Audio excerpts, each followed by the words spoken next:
tiempo especial, un tiempo, sobre todo pues el creyente, el mundo cristiano celebramos, conmemoramos, recordamos lo que sucedió hace más de 2000 años, el sacrificio del Señor Jesucristo. Ahora, para el creyente obviamente no debe ser solamente este tiempo, ¿verdad? Para el creyente, para el cristiano, todos los días, todas las semanas, todos los tiempos deben ser especiales para el Señor. Yo sé que muchos recordamos otros tiempos donde pensábamos que el Viernes Santo y el Jueves Santo eran los especiales. El jueves y el viernes era todo pecado, ¿cierto? Todo es pecado el viernes. Pero la otra semana ya no hay problema, ya podemos volver a las mismas andanzas. No debe ser así para el creyente. Incluso todavía existen algunos creyentes que piensan que el Viernes Santo todavía sigue siendo todo pecado. Vamos a recordar hoy algo de lo que la Biblia nos muestra de lo sucedido hace más de 2000 años. Vamos a ir al libro de Éxodo, ya al comienzo de la Biblia, por favor, Éxodo. Vamos a ver desde el capítulo número 12. Capítulo número 12 de Éxodo. El verso número 1 en adelante dice lo siguiente. Habló Jehová a Moisés y a Aarón en la tierra de Egipto. Recuerden que a Moisés y a Aarón eran hermanos, ¿no? Diciendo, este mes os será principio de los meses. Para vosotros será este el primero en los meses del año. Hablad a toda la congregación de Israel diciendo, en el 10 de este mes, tómese cada uno un cordero según las familias de los padres, un cordero por familia. Mas si la familia fuere tan pequeña que no baste para comer el cordero, entonces él y su vecino inmediato a su casa tomarán uno según el número de las personas conforme al comer de cada hombre. Haréis la cuenta sobre el cordero. El animal será sin defecto, macho de 1 año, lo tomaréis de las ovejas o de las cabras, y lo guardaréis hasta el día 14 de este mes, y lo inmolará toda la congregación del pueblo de Israel entre las 2 tardes. Y tomarán de la sangre, y la pondrán en los 2 postes, y en el dintel de las casas en que lo han de comer. Y aquella noche comerán la carne asada al fuego, y panes sin levadura, con hierbas amargas lo comerán. Ninguna cosa comeréis de él cruda, ni cocida en agua, sino asada al fuego, su cabeza con sus pies y sus entrañas. Ninguna cosa dejaréis de él hasta la mañana, y lo que quedare hasta la mañana lo quemaréis en el fuego. Y lo comeréis así, ceñidos vuestros lomos, vuestro calzado en vuestros pies, y vuestro bordón en vuestra mano, y lo comeréis apresuradamente. Es la Pascua de Jehová. Pues yo pasaré aquella noche por la tierra de Egipto, y heriré a todo primogénito en la tierra de Egipto, así de los hombres como de las bestias, y ejecutaré mis juicios en todos los dioses de Egipto. Yo Jehová, y la sangre os será por señal en las casas donde vosotros estéis, y veré la sangre, y pasaré de vosotros, y no habrá en vosotros plaga de mortandad, cuando hiera la tierra de Egipto. Amén. Como vimos, mis hermanos, en el Antiguo Testamento, en el Antiguo Pacto, en la Antigua Ley, Dios dio aquí una profecía o una ilustración de lo que iba a suceder años más tarde con el Señor Jesucristo allí en la cruz del Calvario. Por eso Dios instituyó el ritual allí del Cordero de la Pascua. Dios le dijo a su pueblo que tomara un cordero. Un corderito dice que sin mancha, es decir, sin ningún defecto, sin ninguna imperfección, y que lo debían sacrificar el día que Dios les iba a informar. Ahora, fíjense que la instrucción era muy clara. La sangre de ese cordero debía ir ¿dónde? Dice que en el dintel de la puerta y los dos postes verticales, ¿verdad? La sangre del cordero, fíjense, debía ir ¿dónde? ¿Afuera o adentro? Afuera, ¿verdad? Debe ser allá expuesta públicamente, sin sentir ninguna vergüenza. La sangre del cordero, recuerden, iba a estar expuesta públicamente ante los ojos de todo el mundo. Ahora, ustedes imagínense una persona con la sangre de ese cordero sacrificado, ¿verdad? Con un recipiente lleno de sangre y pintando los dos postes y el dintel de la puerta.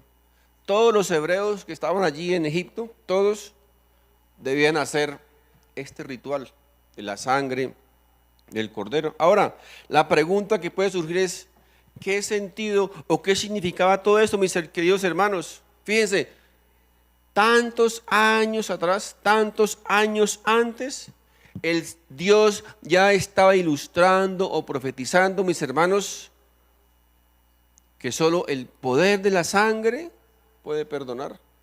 Recuerden, una ilustración para lo que iba a suceder años más adelante. Recuerden que la Biblia dice que el antiguo pacto era una sombra, ¿cierto? Estaba enseñando, estaba apuntando a lo que iba a venir después. La Biblia dice que Dios le dijo a su pueblo hebreo que cuando el juicio de Dios viniese sobre aquella tierra de Egipto, las casas que estuviesen pintadas o marcadas con la sangre del cordero, que Dios o el juicio de Dios pasaría por sobre esa casa, ¿verdad? Y no la tocaría. O sea, no habría allí daño, ni muerte, ni mortandad. Todas las casas que estuviesen marcadas con la sangre del cordero. Qué hermoso, ¿verdad? Qué tremendo. Mis hermanos, de paso les recuerdo que la palabra Pascua significa pasará. De allí viene la palabra Pascua, pasará. Recuerden, Dios, el juicio de Dios pasará por sobre esa casa, ¿verdad? Que estuviese marcada con la sangre del cordero. Cuando la sangre del cordero iba o era aplicada allí en aquella casa, no había juicio, no vendría el juicio de Dios sobre aquella casa, sobre aquella familia. Pero fíjense, mis hermanos, algo bien importante. Recuerden, la sangre del cordero debe estar en la puerta afuera, ¿verdad? Ahora, ¿qué hubiese pasado si ellos hubiesen querido ser más listos y hubiesen dicho, no, pues vamos a regar la sangre por toda la casa aquí, para que pues nos protejamos más, ¿verdad? ¿Saben qué hubiese pasado? Que la sangre del cordero no hubiese estado sobre sus cabezas, sino bajo sus pies. ¿Y qué hubiese sucedido? Que el juicio de Dios hubiese entrado a esa casa, porque no estaban cubiertos con la sangre del cordero. Pero cuando el ángel de Jehová, que esa noche iba a pasar por todo Egipto a matar a los primogénitos, viese las casas marcadas con la sangre del cordero, nos dice, recuerden que ese ángel de la muerte pasaría por sobre esa casa y no tocaría allí a nadie en aquel lugar. Mis hermanos, ese cordero sacrificado allá en esa Pascua es una ilustración del Cordero de Dios, el Hijo de Dios, que años después iba a ser sacrificado y su sangre preciosa iba a servir para salvarnos, para limpiarnos a todos de nuestro pecado. El Cordero de Dios, el Hijo de Dios. En 1 de Pedro, capítulo 1, verso 18 al 19 dice lo siguiente: sabiendo que fuisteis rescatados de vuestra vana manera de vivir, la cual recibisteis de vuestros padres, no con cosas corruptibles como oro o plata, sino con la sangre preciosa de Cristo, como la de un cordero sin mancha y sin contaminación. Fíjense, recuerden, ese cordero allá era una ilustración del Señor Jesucristo. Jesús, mis hermanos, es el verdadero cordero de la Pascua. Jesús es el verdadero cordero sin mancha, sin defecto, sin pecado y sin contaminación. Ahora, siglos antes, años antes de que el mismo Señor Jesucristo hubiese nacido, los sacerdotes en aquel entonces, los levitas, habían instituido una especie o clase de profesión o de oficio llamada los pastores. No me refiero aquí a los pastores predicadores, sino a los pastores que cuidaban las ovejas, esos corderitos, para ser sacrificados cada año en la semana o en el día de la Pascua. Así que, mis hermanos, Dios le dijo a Abraham, Abraham, toma a tu hijo Isaac, a tu único hijo, a quien amas, y llévalo a un monte y sacrifícalo allí en holocausto, un monte que yo le indicaré. Eran las tierras o el monte de Moria, como conocemos históricamente. Ahora, fíjense lo siguiente, mis hermanos. Isaac era un joven adolescente, un jovencito. Isaac sabía, cuando salió con su padre, Isaac sabía que iban a un sacrificio. Ellos estaban muy familiarizados con los sacrificios. Él sabía perfectamente que iban a ofrecer un sacrificio. Así que Isaac tal vez miró a su padre, le vio el cuchillo, el lazo para amarrar al cordero, tal vez llevaba la leña, todos los utensilios para el sacrificio. Pero Isaac muy seguramente dijo, aquí falta algo, ¿cierto? ¿Dónde está el cordero? Tenemos sacrificio, el fuego, ¿cierto? El lazo, todos los utensilios, pero ¿y el cordero para el sacrificio? Que era obviamente lo más importante. Muy seguramente, mis hermanos, Abraham tuvo que disimular o aguantar las lágrimas, porque Isaac no sabía que él iba a hacer el sacrificio. Así que llegaron al sitio, el lugar, el monte Moria, donde Dios le había indicado perfectamente a Abraham para el sacrificio. Y allí Abraham tuvo que decirle a su hijo, Isaac, hijo, no sé cómo decirte esto, ni yo lo entiendo, solo Dios lo sabe. Lo único que sé es que Dios tal vez tendrá que levantarte de entre los muertos, pero tú eres el sacrificio. ¿Ustedes se imaginan? Tremendo, ¿verdad? Su único hijo, tenido en la vejez, lo que más amaba a Abraham, le dijo, tú vas a hacer el sacrificio. Miren, yo tal vez Abraham, yo ni lo entiendo, no lo comprendo. Ahora, permítame atarte las manos para el sacrificio. Mis hermanos, Isaac, recuerden, era un adolescente. Fácilmente podría haberse resistido. Abraham era un anciano de más de 100 años. Pero Isaac se entregó voluntariamente. Él se sujetó para ser sacrificado, para ser ofrecido en holocausto. Por eso, mis hermanos, dice la Biblia que Isaac llegó a ser una ilustración del mismo Señor Jesucristo. Ahora, imaginémonos a Isaac ahí ya acostado sobre el lugar del sacrificio. Abraham levanta tal vez su filoso cuchillo para clavárselo ahí a Isaac. Pero algo maravilloso sucede. Algo extraordinario sucede. Dice que Abraham escuchó una voz detrás que decía, Abraham, Abraham, no le hagas daño al muchacho, porque yo he provisto el sustituto. Y entonces dice la Biblia en Génesis capítulo 22, verso 13 lo siguiente. Entonces alzó Abraham sus ojos y miró, y he aquí a sus espaldas un carnero trabado en un zarzal por sus cuernos. Y fue Abraham y tomó el carnero y lo ofreció en holocausto en lugar de su hijo. Qué tremendo, ¿verdad? Mis hermanos, les recuerdo que zarzal significa espinos. Sus cuernos, o literalmente su cabeza de ese cordero, estaba coronado con esos espinos, con ese zarzal. Y ese cordero, mis hermanos, fue allí constituido como sustituto del que iba a morir. ¿Se dan cuenta, mis hermanos, cómo todo encaja perfectamente en la Biblia? Por eso es absolutamente imposible que la Biblia sea un libro cualquiera. Es imposible que todas las profecías, todas sus ilustraciones y sus textos sean una simple coincidencia, como alguien dice. Es absolutamente imposible.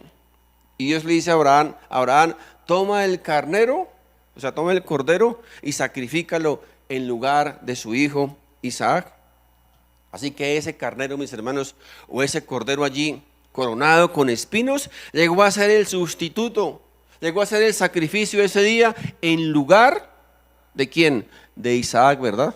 En lugar de otro. Ese cordero fue el sustituto de Isaac para ser sacrificado allí en ese día. No en vano, mis hermanos, el mismo Señor Jesucristo dijo en Juan 8:56, dice, Abraham, vuestro padre, se gozó de que había de ver mi día. ¿Qué dice? Y lo vio y se gozó. Mis hermanos, fíjense aquí que Dios había predicado ya el evangelio a Abraham hacía 2000 años atrás. Abraham había sabido y conocía lo que era el sacrificio, lo que era la sustitución, lo que significaba el Cordero de Dios. Ahora, vayamos un momentico a Israel, específicamente a Jerusalén. Allí en Jerusalén, a un lado está el Monte de los Olivos. ¿Recuerdan donde Jesús oró en Getsemaní? Y al otro lado está el Monte Moria, donde Jesús fue crucificado. Ahora, ¿cuál era el Monte Moria? Mis hermanos, el Monte Moria es el mismo lugar donde Dios le había mostrado a Abraham años antes, donde debía ser sacrificado su hijo Isaac. Es el mismo monte. Pero mis hermanos, esto no termina aquí. El Monte Moria, donde Abraham iba a sacrificar a su hijo Isaac, fue donde años después se construyó, ¿saben qué? El templo de Jerusalén. El templo de Jerusalén. Fíjense, una vez más les recuerdo todo, cómo la profecía todo encaja perfectamente. Ahora, recuerden que yo les había dicho que tiempos atrás, en la época de Cristo, los sacerdotes y los levitas habían instituido, recuerden, el oficio de pastores, ¿cierto? Es decir, hombres que preparaban los corderos para sacrificarlos cada año en la celebración de la Pascua. Estos corderos, recuerden, estos animalitos debían ser preparados especialmente, de una manera especial. No podían tener ningún defecto, nada absolutamente podían tener, porque si tuviesen un defecto físicamente, serían descalificados para ser sacrificados allí en el templo. Así que en la semana en que los hebreos o los judíos celebraban o conmemoraban la Pascua, esos corderos venían desde los campos de Boz, allí en Belén, y entraban al templo para ser sacrificados, recuerden, en el día de la Pascua. Pero al mismo tiempo también ese día, esa época, el Cordero de Dios entraba también, bajando el monte de los olivos y subiendo el monte Moria. ¿Sabe quién iba? El Cordero de Dios, el Hijo de Dios, que iba también a ser sacrificado por los pecados del mundo. Una vez esos corderos entraban allí, recuerden, al templo, entonces los sacerdotes y los levitas comenzaban a revisarlos minuciosamente, a examinarlos uno por uno. Les revisaban sus cuernos, sus ojos, sus párpados, sus hocicos, sus cascos, todo. Era un examen físico bien exhaustivo. Y cualquier corderito que presentaba un defecto, algún problema, recuerden, era descartado para el sacrificio allí en el templo. Así que, mis hermanos, el mismo día de la Pascua, el mismo día que celebraban, que comenzaban la Pascua, venían los corderos de los campos de Boz en Belén, entrando a Jerusalén, y al mismo tiempo también, recuerden, estaba entrando el Cordero de Dios, el Señor Jesucristo, que iba a ser sacrificado por nuestros pecados. Mis hermanos, a las 3 en punto de la tarde, allí en el templo de Jerusalén, el sacerdote levantaba sus filosos y sanguinarios cuchillos y cortaba la garganta de esos corderitos para ser sacrificados. Pero al mismo tiempo, mis hermanos, a la misma hora, algo similar estaba ocurriendo en el Gólgota. El Cordero de Dios, el Hijo de Dios, estaba vertiendo su sangre para el perdón de los pecados de toda la humanidad. Y Jesús dijo sobre la cruz, recuerden, consumado es, terminado es, la obra ha sido terminada. Así que sacerdotes pueden bajar sus cuchillos, levitas pueden ir a sus casas, pastores, ya no necesitamos más corderos para el sacrificio, porque el sacrificio del Cordero de Dios había pagado la cuenta en su totalidad. Mis hermanos, Jesús nunca conoció el pecado. Jesús fue el Hijo de Dios, nacido de una virgen. El Cordero sin mancha y sin pecado había sido sacrificado una vez y para siempre por los pecados de toda la humanidad. Y esa profecía allí en el antiguo pacto se había cumplido en la persona de Jesús, el verdadero Cordero de Dios. Ahora, los evangelios nos cuentan, los evangelios nos narran que después de que capturaron a Jesús, lo azotaron y como burla dice que le colocaron un manto escarlata o un manto rojo, y como cetro dice que le dieron ¿qué? Una vara de bambú, ¿verdad? Posteriormente, dicen los evangelios, tomaron una corona de espinas, se la ensartaron, se la clavaron en su frente, en su cabeza, y después comenzaron a golpearlo. ¿Saben qué, mis hermanos? Estaban demostrando allí aquellos hombres, aquellas personas, estaban mostrando, mis hermanos, su rebeldía. Estaban diciéndole, tú no eres nuestro rey, jamás nos arrodillaremos ante ti, jamás le reconoceremos como nuestro rey. No vamos jamás a someternos a su autoridad. ¿Saben qué hacían? Se burlaban y se mofaban de su derecho a gobernar. No le pusieron un manto morado como señal de realeza, le colocaron un manto rojo o escarlata como signo de pecado. No le pusieron un cetro de gobernante, sino una vara de bambú. Y en su cabeza, mis hermanos, no le pusieron una diadema, sino una burda cruz, una burda corona de espinos. Y el homenaje que le rindieron, mis hermanos, ¿saben cuál fue? El que le escupieron su rostro. ¿Usted se puede imaginar? Estaba ahí el Hijo de Dios, el Cordero, el Dios hecho carne. Y el homenaje que le rindieron, ¿sabe cuál fue? El escupirle en su rostro. ¿Se lo pueden imaginar, mis hermanos? Aquella humillación para el Hijo de Dios. Ahora, yo sé que esto nos escandaliza y nos duele, pero mis hermanos, es lo mismo que está sucediendo hoy día en el mundo. Los gobiernos casi han prohibido que se mencione el nombre de Jesús. ¿Y qué decir de la moderna cultura? Si hoy día las celebridades, los demostrar, los modelos para las futuras generaciones, ¿quiénes son? Los más vulgares e inmorales. Esos son los de mostrar hoy día en la sociedad. ¿Usted se imagina hoy día colocarse a alguien de pie en una de las grandes universidades y decir, Jesucristo es la respuesta? Amigo, lo linchan, no pueden hacerlo. Allí hay lugar para la sodomía, para el humanismo, la fornicación, el adulterio, toda la inmoralidad, pero no hay lugar para mencionar a Jesucristo. No hay lugar para hablar de Dios. No hay lugar para el evangelio. Mis hermanos, la tal llamada cultura actual ha caído más bajo que la dignidad de las bestias salvajes. ¿Y qué no decir el mundo religioso? Muchas iglesias hoy día más parecen un casino, un circo o una sesión de brujería, donde lo único, mis hermanos, lo único que allí se enfoca es en en hacerse ricos, en la prosperidad, en alimentar la codicia de las personas, en lugar de predicarse la palabra de Dios, en lugar de predicarse el evangelio del Señor Jesucristo.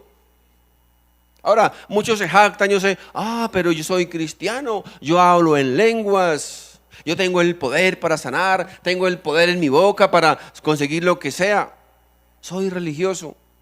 Mis hermanos, les recuerdo que fue una muchedumbre religiosa la que mató al Señor Jesucristo. Ahora, ¿te has preguntado alguna vez por qué la cruz? ¿Cuál es el significado de la cruz?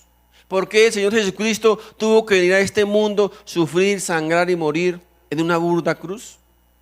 ¿Por qué, mis hermanos, necesitábamos de la cruz? Esa pregunta solo se puede responder con una palabra: pecado. Pecado. Si tú tomas los periódicos, o ves las noticias, escuchas los noticieros, podremos leer o escuchar sobre vandalismo, asesinatos, homicidios, fornicación, violación, desastres, terremotos, todas esas cosas, ¿verdad? Ahora pregunto, ¿vemos por algún lado la palabra pecado? ¿Se menciona por algún lado la palabra pecado? No, ¿verdad? ¿Cuál es la cura para todo eso? ¿Cuál es el remedio para esa enfermedad llamada pecado, mis hermanos? Se llama la cruz. La cruz. En la cruz, mis hermanos, el Señor Jesucristo experimentó sufrimiento corporal. Dice que los romanos lo azotaron de una forma miserable y ellos sabían perfectamente cómo hacer el oficio. Dice la historia que ellos ataban así a la víctima, la amarraban en sus manos, lo tiraban al aire hasta que quedaba así en puntillas en los pies. ¿Para qué? Para aumentar el dolor y para que la espalda, la piel quedara así bien estirada, bien lisa, como la seda, para que pudieran experimentar, repito, el dolor de una forma cruel. El instrumento que usaban para azotar, dice que era un látigo con un mango de madera, unas tiras de cuero, y al final de esas tiras, de una manera bien especial, iban incrustadas algunos pedazos de hueso, de vidrio y de hierro. ¿Para qué? Para poder destrozar de cada latigazo a la víctima con que azotaban. Generalmente usaban dos verdugos. Como el cuerpo estaba así estirado, uno comenzaba en la nuca y descendía. Otro comenzaba en los tobillos y ascendía, latigando, castigando a la víctima para destrozar su cuerpo. Eso, mis hermanos, fue lo que sucedió con el Señor Jesucristo. Pero el Señor Jesucristo no solo sufrió en la cruz, mis hermanos, sufrimiento físico, corporal. Él también sufrió un sufrimiento emocional. En un artículo de una revista estadounidense que se llama la Asociación Médica Estadounidense, se hablaba del sufrimiento que experimentó el Señor Jesucristo al sudar sangre. Dicen que es una condición médica llamada hematidrosis.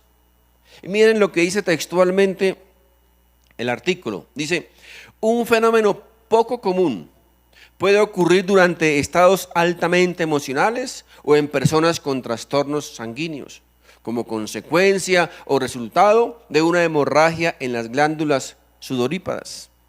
Esto, mis hermanos, fue lo que le sucedió al Señor Jesucristo. Él estaba en una agonía, en un estado emocional tan tremendo que sus vasos capilares, sus vasos sanguíneos se estallaron. Y por eso vemos que la Biblia dice que él, allí en Getsemaní, comenzó a sudar sangre. ¿Recuerdan el episodio? Porque sus glándulas sudoríparas se estallaron de la emoción, del dolor interno. Ahora, la pregunta es: ¿creemos que Jesús murió allí como una víctima? ¿Creen ustedes, mis hermanos, que Jesús padeció eso porque las cosas le salieron del control? ¿Cree usted que Jesús experimentó eso porque el diablo había tomado el control? No, mis hermanos, no fue una coincidencia. No fue coincidencia, no fue que Dios perdiera el control, no fue que Jesús perdiera. Miren lo que nos dice el libro de Hechos en el capítulo 4, verso 27 en adelante, dice: porque verdaderamente se unieron en esta ciudad contra tu santo Hijo Jesús, a quien ungiste, Herodes y Poncio Pilato, con los gentiles y el pueblo de Israel, para hacer cuanto tu mano y tu consejo habían antes determinado que sucediera. ¿Se dan cuenta? Esto, mis hermanos, todo esto que sucedió allí en la cruz del Calvario, no fue una coincidencia ni un accidente. Fue un plan craneado en la mente y en el corazón de Dios. Así que cuando Jesús fue coronado con esa corona de espinas, Él, mis hermanos, ya era la majestad soberana. Él no era una víctima por las circunstancias, ya era la majestad soberana. Así que, mis hermanos, quiero que escuchen esto, por favor, con mucha atención, con mucho cuidado. Ustedes y yo, por supuesto que somos pecadores. No lo olvidemos, somos pecadores. Y tan cierto como que hoy me están escuchando, que tu pecado y mi pecado van a ser castigados. No tengamos la menor duda. Dios es un Dios santo y Dios ha jurado por su santidad que todo pecado, mis hermanos, será castigado. Dios nunca ha permitido ni permitirá que la mitad de un solo pecado quede sin castigo. Todo pecado será castigado. La pregunta, mis hermanos, que nos debemos hacer es: ¿quién recibirá ese castigo? ¿Usted y yo o Jesús? ¿Quién va a recibir ese castigo? Recuerden, ningún pecado, mis hermanos, pasará por alto. El pecado o será castigado en Cristo, será perdonado en Cristo, o será castigado en el infierno. Pero ningún pecado, mis hermanos, quedará impune. Todo pecado será castigado. Así que usted puede elegir hoy, usted puede elegir hoy. Usted puede decidir hoy. ¿Qué puede decidir? Arrodillarse e inclinarse ante Jesús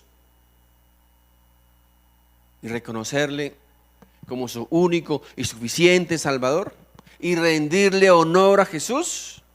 O usted puede rechazarle, negarle, dejarle afuera coronado de espinos e ir al infierno y arder por toda la eternidad. Puede decidir, puede escoger. Mis hermanos, el Señor Jesucristo nos ofrece gracia admirable y amor maravilloso. Y podemos ser perdonados y ser salvos e ir a la gloria eterna por toda la eternidad. Es su decisión, es su decisión. El Cordero de Dios, el verdadero Cordero de Dios, el Hijo de Dios sin mancha y sin pecado, fue ofrecido voluntariamente. Se entregó a la cruz, sufrió, sangró y murió, y su sangre preciosa, roja como el rubí, tiene el poder para perdonar todos nuestros pecados. Cuando esa sangre es aplicada en nuestra vida, así como en la antigüedad esa sangre del cordero aplicada allí, expuesta públicamente en las puertas de sus casas, libró a esas familias del juicio de Dios. Asimismo, mis hermanos, hoy día, cuando la sangre del Cordero de Dios es aplicada sobre nuestras vidas, el juicio de Dios pasará por sobre nosotros y no nos tocará. Pero eso solo lo hace, mis hermanos, la sangre preciosa de Cristo. Amén. Mis hermanos, Dios les bendiga. Quiero invitar, por favor, al grupo Alabanza. Quiero que nos pongamos de pie. Vamos a terminar con un cántico. Padre Santo, en el nombre de Jesús, en el nombre que es sobre todo nombre, en el nombre en que un día toda rodilla se doblará y toda lengua confesará que Jesús es el Señor. Hoy, bendito Dios, te damos las gracias una vez más, hoy trayendo a memoria lo que sucedió, lo que aconteció hace más de 2000 años, que el Cordero de Dios, el Hijo de Dios, el Dios hecho carne, derramó su sangre preciosa en esa cruz del Calvario para traer perdón, para traer reconciliación al mundo entero. Por eso recordamos de una manera especial, Señor, y te decimos gracias. Gracias, Señor, gracias, mi Rey. Gracias, Padre Santo, por tu sangre preciosa. Gracias, bendito Dios, porque tu sangre tiene el poder para limpiarnos de todo pecado. La Biblia dice que si confesamos nuestros pecados, Dios es fiel y justo para perdonar nuestros pecados y librarnos de todo mal. Gracias, Padre Santo, gracias. Porque tu sangre preciosa, Señor, nos guarda. Tu sangre preciosa nos borra, nos limpia de todo pecado. Bendito Dios. Solo tenemos palabras de gratitud. No nos cansaremos de abrir nuestras bocas, nuestras gargantas, para expresar nuestra gratitud a ti, Señor. Gracias, Señor, porque hoy podemos recordar, podemos traer a memoria ese extraordinario acontecimiento allí en el Gólgota, donde el verdadero Cordero de Dios era sacrificado para nuestro perdón, para reconciliarnos con el Padre, para restaurar esa comunión que estaba rota, que estaba separada por causa del pecado de la humanidad. Gracias, Señor Jesús. A ti, Señor, sea toda nuestra honra, toda nuestra gloria por los siglos de los siglos. Amén y amén. Si este mensaje ha sido de bendición para tu vida, te invito para que te suscribas a este canal, compartas este video con tus familiares y amigos y así juntos podamos llevar la palabra de Dios. Si vives en Bogotá, te invito a nuestras reuniones presenciales todos los domingos a las 11 de la mañana en la dirección que aparece en pantalla. Dios te bendiga.